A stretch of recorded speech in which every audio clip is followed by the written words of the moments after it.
sense. Most of you have done resumes, but let's go back over the basics of resumes and make sure that we're addressing all this as we think about crafting this resume to the specific job ad you've chosen.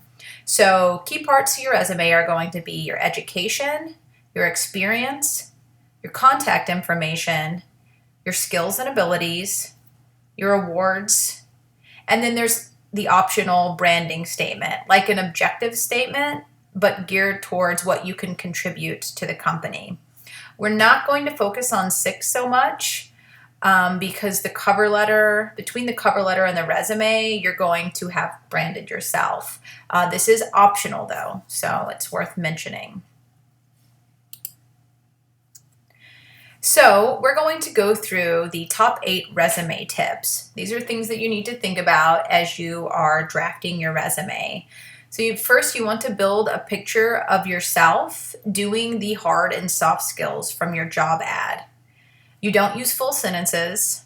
So no full sentences means there should be no periods. You're going to do quick, punchy, bullet points type tidbits that let the possible employer know what you can do.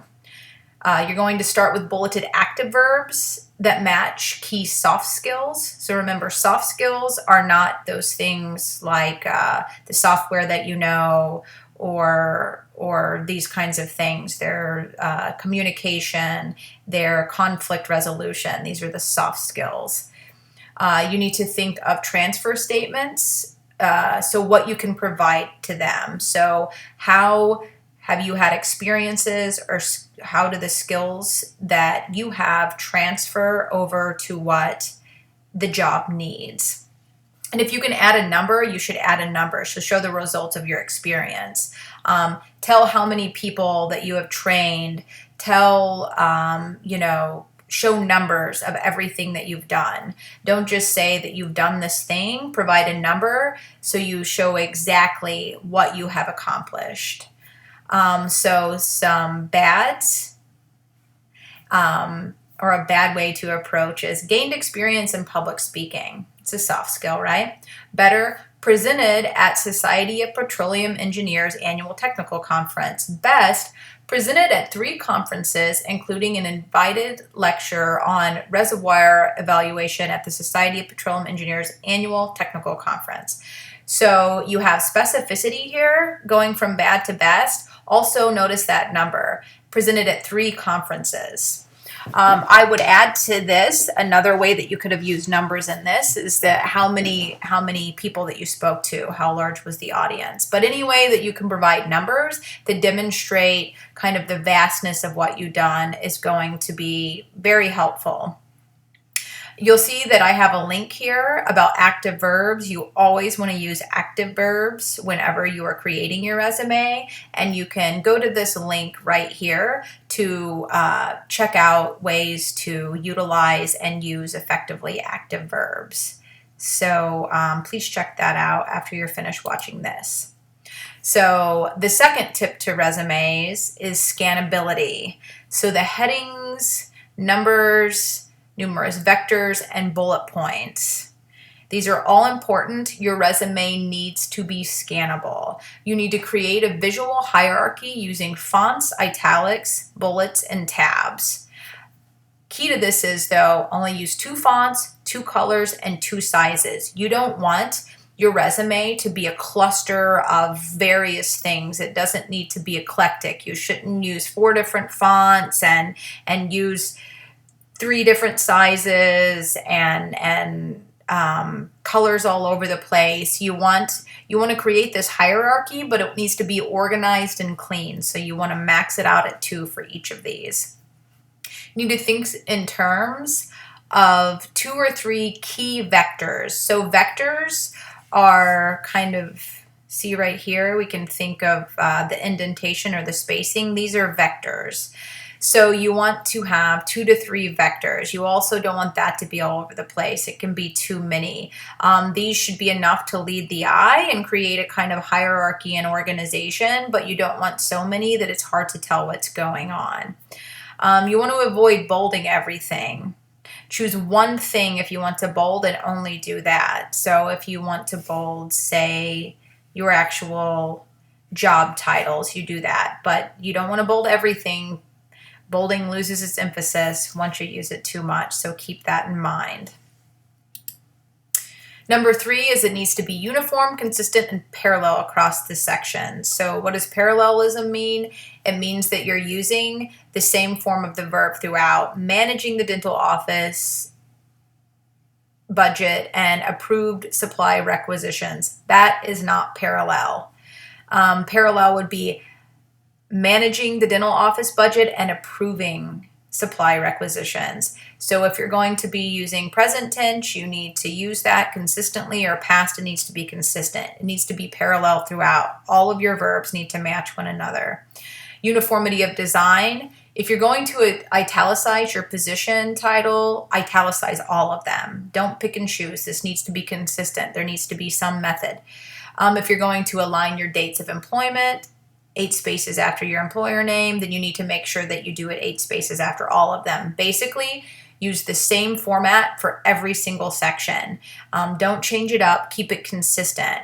This helps the prospective employer quickly find the information that they need to find. The last thing you want to do with your first impression is to frustrate them and make them search out for information, because they're not going to. They're just going to throw the resume to the side.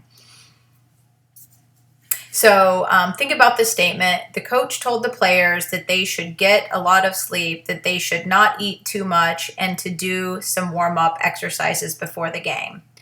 This is not a parallel statement.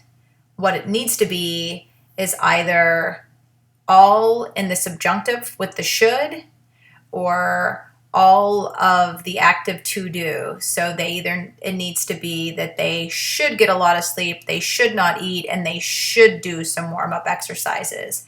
So you need to think about the way the verbs are parallel throughout and make sure that your resume is doing that. So step 4, or tip 4, is spin, spin, spin. So what you need to do is spin everything that you have into some kind of skill that the job that you're applying for needs. You need to make yourself look like the perfect person for the job. So everything that you can think of that can work towards speaking to a need that you've listed in that T-chart with the hard and soft skills, you need to spin it to make it applicable to this job. So you need to think about the way your leadership experience is, the way you've done teamwork, how you're detail-oriented, your ability to analyze, your flexibility, how creative you are, that you're an independent worker. All of these things, think about the way that you have demonstrated them. These, are your soft skills, and the way that you can spin them to speak to the job that you are applying for, or mock applying for, that you're writing the resume for. Number 5, know what to leave out. This includes high school. Do not put your high school GPA or your high school on it. That is over with and not something that you need to include in your resume anymore. But what else do you leave out? Don't include a relevant job experience. If you have a gap, you might do that, but for now, only include what's relevant. What kind of positions have you held that has helped you become the person that this company needs? If you are a dog walker and you're applying to do something in your field, you do not need to include dog walker unless that somehow has created some kind of skill that you need. But just be sure that you're not including that irrelevant job experience. They're only going to be looked past anyway. Don't put false achievements. Your fraternity and sorority are not achievements. They do not demonstrate how you're going to be a good employee or how you are fit for the position you're applying for. Playing intramural sports, competing in a spelling bee, your hobbies. None of these are achievements, so don't include them. Don't use elevated vocabulary. You don't need to use $5 words on your resume. You just need to demonstrate how you're a capable person for the job. So don't reach over doing the vocabulary. Get rid of bad email addresses. If you have sparklepony123 at Hotmail, create a Gmail with your first name, last name, or something more professional. I had Pearl Jam Goddess at AOL for the longest time and realized once I became an adult that that was not an acceptable email address. As much as we love these silly email addresses, we have to get rid of them when we become professionals. Don't use personal pronouns. It's assumed that you did these things, so you do not need to use the personal pronoun. Stay away from buzzwords or cliches, go-getter, thinking outside the box, synergy, people pleaser. These are trash words that are stock and thrown in everywhere. You're not going to stand out with these, so just avoid them. And don't put in anything negative. You don't need to explain a low GPA. You don't need to explain why you don't have experience. Stay positive. Stay away from the negative. So, objective statement. Do you need one? Probably no. It's a waste of space and time, and it's old-fashioned. If you want to include one, make sure it's highly specific to the job and shows your ethos matches that of the company's. If you do want to do one, include one. If you are shifting fields radically and need to explain how and why you're qualified, and include an executive statement later in life if you have numerous experience across multiple fields that you want to tie together coherently for the job you're applying to. So right now, as you're coming into the field, you probably don't need one. If you do use one, you need to do it very effectively so it is not a waste of your time. Make sure that you're showing the way your ethos matches the company's when you do this. Otherwise, the only reason that you really need to do one is after you have a lot of experience, if you've kind of hopped from place to place and you want to demonstrate, the way why you're making the transition that you are. Number 7, use templates. So you can search Pinterest. I provided the link here, which you can click on within the PowerPoint that I provided. You can also use tables as outlined in the readings. Think about how artsy is too artsy. Now you're still just conveying facts and information, so don't go too crazy with your templates. You want it to be clear and concise. It should be visually pleasing, but remember that this is a resume, so keep that in mind, that you're providing a quick scannable document that demonstrates how you're fit for a job. Whenever you save your resume or submit your resume, you should save it as a PDF with first name, last name, .pdf. So whenever someone opens your resume, you have that first and last name. They immediately know whose resume it is. It should be very easy for the person that you're sending it to identify it as yours. You should also make it printable and photocopiable. So rule of thumb, make everything as easy as you can for the person that's reading it and is deciding whether or not you get an interview.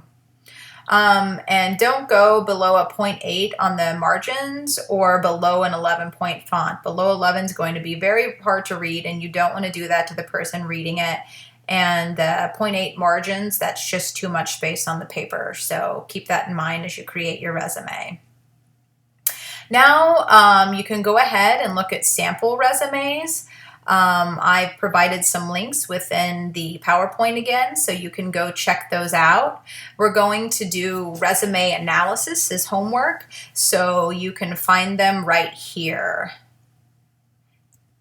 And finally, I'm going to reiterate this. We've already talked about this at the beginning, but the key parts of your resume, what you need to have in is your education, college only.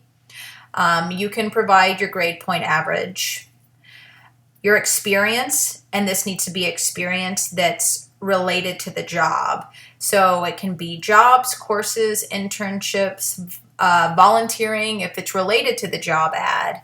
This is where you will be writing bullet pointed sentences describing how you meet what they want. Remember, this needs to be relevant to the job ad. Your contact information, that's going to be your name, phone number, email address, and physical address. Your skills and abilities, the hard skills they want and or might need. Awards and extras, so any relevant awards you won, clubs you've been a part of, community service you've done. Remember, don't use false achievements. Don't talk about your hobbies. Don't talk about winning a racquetball tournament. Don't list your fraternity in this. And you're optional. You can include a branding statement if you'd like, that is specifically geared towards what you can contribute to the company. So that is that.